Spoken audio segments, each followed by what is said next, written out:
She stood on the ridge where the broken shuttle slept under a sky of pale fire. The alien fox girl closed her eyes and saw his smile. One last time she held that picture like a tiny lamp inside her chest. The wind moved through the dry reeds and through the thin metal of the hull, and it sounded like a slow river. She listened and tried to find a pattern and a promise. In the sound, she told herself that he would return. When the moons were full together, she told herself that humans kept their word even across light years and storms. Her name was Lila. The people of the valley called her the Fox Girl because of the fur at her ears and the color of her tail, and because she could hear footsteps from far away. She had learned human words from the man who fell with the shuttle in the last winter storms. His voice had been rough and warm and patient. He taught her the word home and the word family and the word friend. He called her brave when she carried water to the cracked hull and pulled wires like vines and washed smoke from the panels with sand and cloth, and hope he carved a promise into the soft soil with a flat stone. And he smiled and said one day, then the rescue signal went into the sky like a thin root, trying to find a star. He went with the beacon to fix the last antenna on the upper ridge, and the storm took him beyond the dunes, and the echo of his steps went thin, and then went quiet. Lila did not cry for a long time. She worked. She cleared the shuttle. Of ash, she planted small flags of cloth so the wind could not erase the path. She learned to read the human device with green letters that moved like beetles. She learned to stitch the suit where it had torn and to fold the blanket so it kept more heat. She learned the meaning of weight. In the second thaw, a human team landed on the plain of glass and ash. They came with a tall woman named Claire, and a younger pilot named Katie, and a doctor named Nora. They stepped down with slow feet and careful eyes, and they saw Lila first because she did not hide. She walked to them with her hands open and her tail wrapped close. She said, "Welcome." In careful human words, Claire lowered her visor and smiled with soft eyes. She said hello and friend and thank you for the beacon. She asked about the fallen man, but Lila spoke of him only as he. The team followed Lila to the ridge and looked at the old marks in the soil, and the lines of wires she had kept clean and bright. Nora gave Lila a blanket and bread, and water, and did not ask her to trade anything for it. Katie showed Lila the new beacon and how it sang to the sky. The team stayed for 9 sunsets. They repaired what they could repair.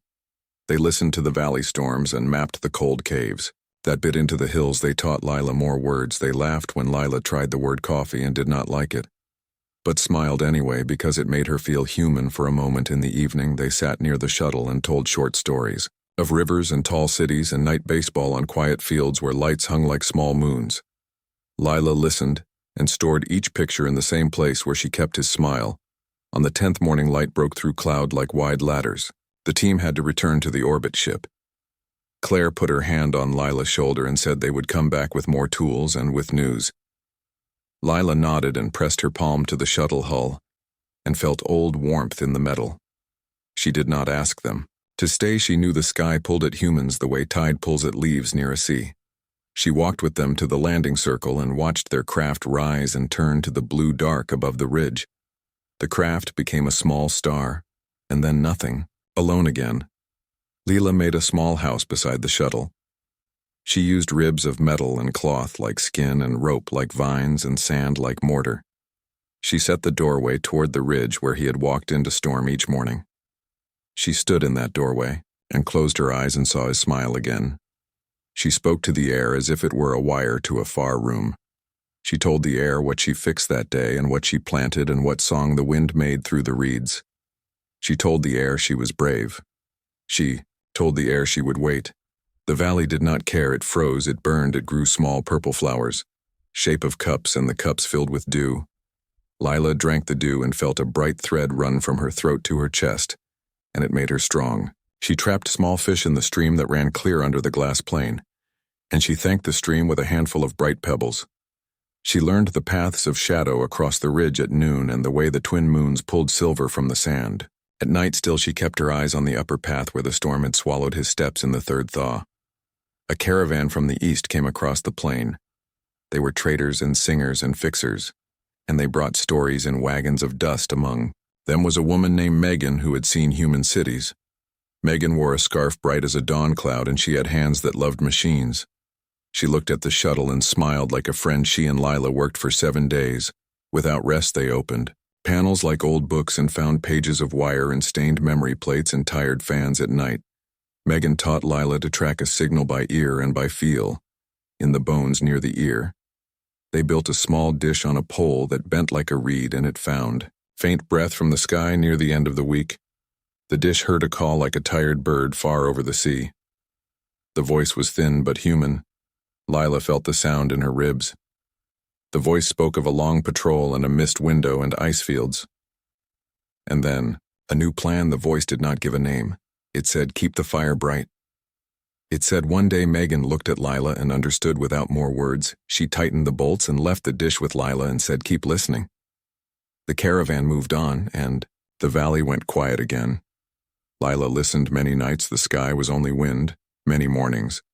The dish was only a cold circle with frost like sugar. She cleaned it and warmed it and sat beside it as if it were a friend at a table. She began to tell the sky stories of her own. She told the sky of her first hunt with her mother in the tall grass before the shuttles came. She told the sky of a game the children played with red stones and thin sticks. She told the sky how the human had taught her the word home and how the word felt heavy and safe inside her mouth one evening. A storm rolled from the west with a wall of pale dust. The storm broke the pole and threw the dish into the reeds. Lila ran after it with her tail wrapped tight and her eyes nearly shut. She found the dish and held it under her cloak and felt it beat like a heart against the wind.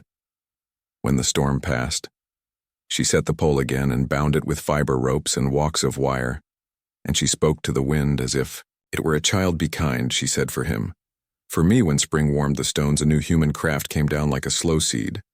This one carried a small team of builders and a woman named Brooke, who had a smile like a morning lamp. Brooke had read the reports from Claire and Nora and Katie, and she brought a packet of bread and a folded letter from the orbit ship. The letter told of a search in cold dark and the route of a small lifeboat that had passed near ice rings and then toward a narrow lane of safe gravity. It said the chance was not zero. It said, do not stop. Brooke helped Lila build a tall mast for the dish and a battery that kept its quiet storm inside a box.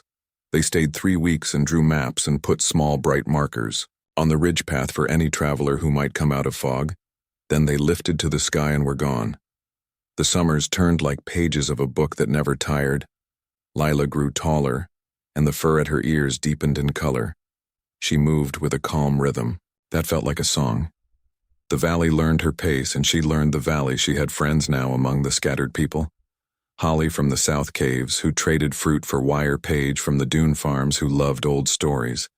Kelly from the bridge town, who carved animals from soft stone and left one fox near the shuttle door. But each night, Lila returned to the ridge and closed her eyes and saw his smile again. Not as sharp as the first day, yet no less warm. One autumn, a message came like a clear bell across thin air. It was the voice again, stronger now, closer. It spoke of a ship patched and patient and a pilot who had learned the taste of dust in his mouth and the shape of hope in his hands. It spoke of a landing in the season when the tall flowers leave white seeds that float like small moons over the fields. Lila felt the world tilt. She stood very still and held the dish so it would not shake.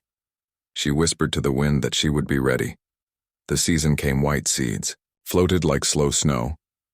The sky opened above the ridge as if a door swung on oiled hinges. A small craft came down with careful breath and set its legs on the flat stone near the old marks in the soil. The door opened and a figure stepped out. Lila did not run. She walked. Her heart moved like a drum. She stopped an arm length away and looked up. He was thinner.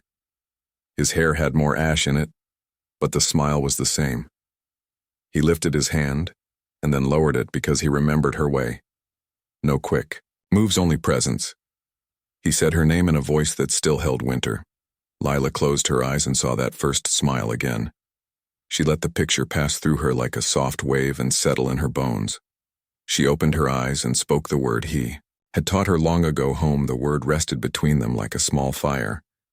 They stood together and the valley wind moved around them like a friend who knew when to speak and when to listen. From the shuttle house, Lila brought the old blanket and the clean water and the bread she had saved. They sat without haste and told each other the short version of long years. He spoke of ice and math and luck and hands that did not give up.